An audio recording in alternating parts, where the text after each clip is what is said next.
Okay, one research note that I'm going to elaborate on a little bit more, and this is, I did a little bit of kind of idle reading early in August and took a few notes on some phenomena that all go together. Back in around the 60s and the 70s, the movement it was actually an educational reform movement primarily to try to build up people's self-esteem. And the idea that a lot of what was going on in schools that was wrong, and a lot of the reasons that kids were suffering with learning, is because they had low self-esteem. And what we're just now, in the last few years, coming upon is what are the consequences of efforts to elevate people's self-esteem. And so some of the search terms you might use to find these articles that talk about a misguided effort to elevate people's self-esteem, if you look for valedictorian, if you look for participation trophy, or the phrase trophies for everyone, there are a lot of high schools that have done away with the concept of having a valedictorian. Instead, they'll have the entire class be the co-valedictorian because they don't want anyone's self-esteem hurt. And there are a lot of youth sports leagues, Little League and so forth, that have done away with actually having championship games and recognizing who's the winner of the league and having playoffs. Instead, there's trophies for everyone. Everyone who plays gets a trophy. Everyone is equal. And what I think you can do, and once again I'm still pushing the affirmative because I think that the negative, it's going to be a lot easier out of the research that you do to put together good examples of the merits of cooperation.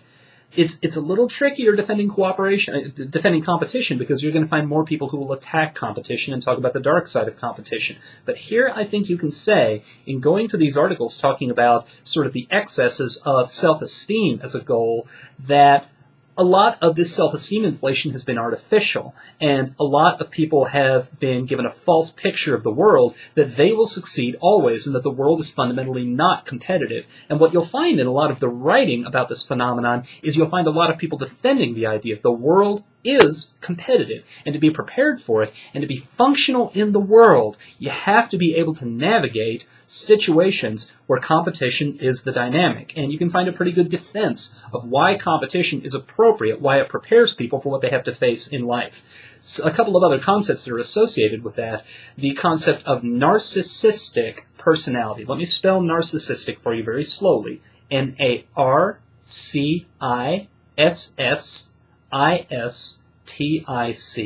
And there are a couple of authors, a couple of researchers you might want to look for. One of them is named Jean or Jean, I'm not sure, it's Jean, and the last name is Twenge, Twenge. And then there is another researcher whose name I believe is pronounced Shevnievsky. It's one of those really fun, very difficult to pronounce, probably East European names, and it's spelled like this: Trzesniewski. And what they have found is the current contemporary generation of young people who are coming of age and becoming adults are far more likely to have inappropriately elevated self-esteem and think that the world revolves around them. And one of the things that I think you could do on the affirmative is you could say that competition, really, it lets you figure out that all your life you may have been the big fish in a small pond. And it may make clear to you that there are other people out there who are just as good as you, and that even though your grandmother thinks that you make the best drawings in the world and puts them up on her refrigerator, that doesn't mean that your art is ready to hang in the Louvre. So that's a direction that you might want to look at going. One last thing I wanted to run by you. This is a letter that the president of NCFCA sent out over the summer talking about sort of putting a postmortem on last season and sort of bracing everybody for some of the organizational things that have been going down in your league. And there's an excerpt from it that I want to read out loud real fast, and there are a few different places you can find this letter.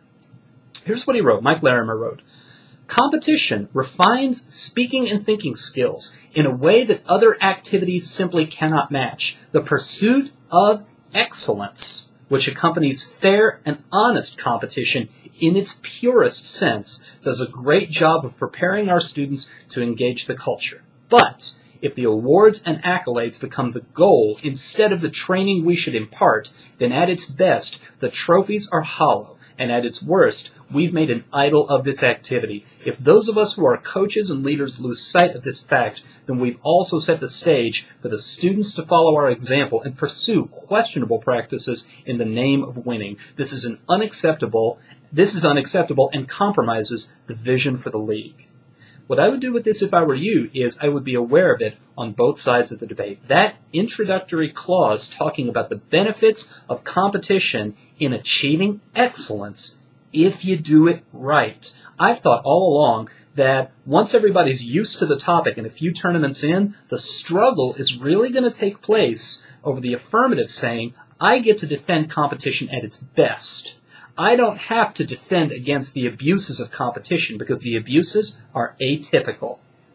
And I think that the negative is going to have to struggle for that ground and is going to have to say, no, you have to defend competition the way it is, not the way it should be, not the way we idealize it, not the Olympian ideal in a painting somewhere, but the real way competition plays out, complete with trash talking, complete with fights, complete with hurt feelings, complete with, as Mike Larimer says in this letter, complete with people treating a contest like an idol and worshiping it. So, I think you want to think through that passage, possibly include it in your case. Think about it. Although there might be some people who, you want to play it by ear and you want to be very cautious. If you get negative reaction to it, you may want to back off. But for now, this is a public document. It's a document that's constitutive of the league's position on the role of competition. I think it's appropriate to use unless you hear differently.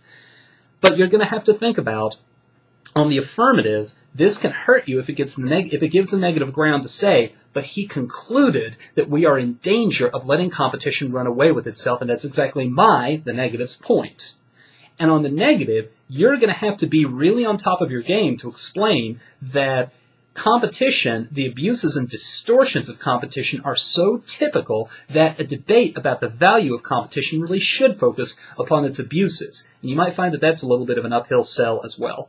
So those are a few ideas. I hope you're getting excited about the season because, as I understand it, it's getting closer and closer. And I hope that it turns out to be just quite as good as I think it has the potential to be.